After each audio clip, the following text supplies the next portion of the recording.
This is a real quick dirty video of this little controller that I've been working on. It's an Arduino based controller that's connected to a 4-in-1 ESC that is then connected to this motor. We have a 6S battery here, and initially we had a little potentiometer and used that with a simple program, a voltage divider, to send us PWM signals to the motor.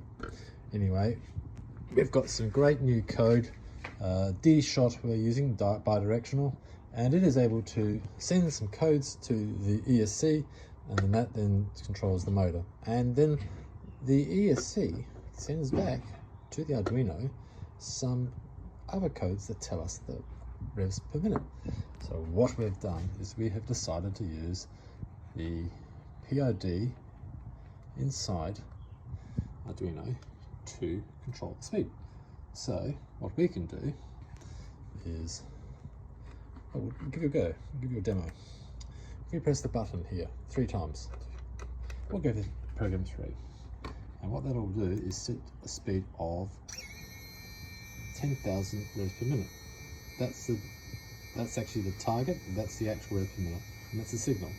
And that was pretty quick. It got there, didn't overshoot, doesn't oscillate, thumbs up.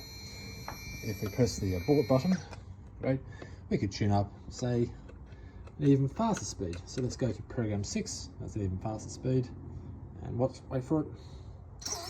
Alright, so that target speed is 25,000 revs per minute. There's what we're doing at the moment. There's the motor, really fast, really good. So it's working really well.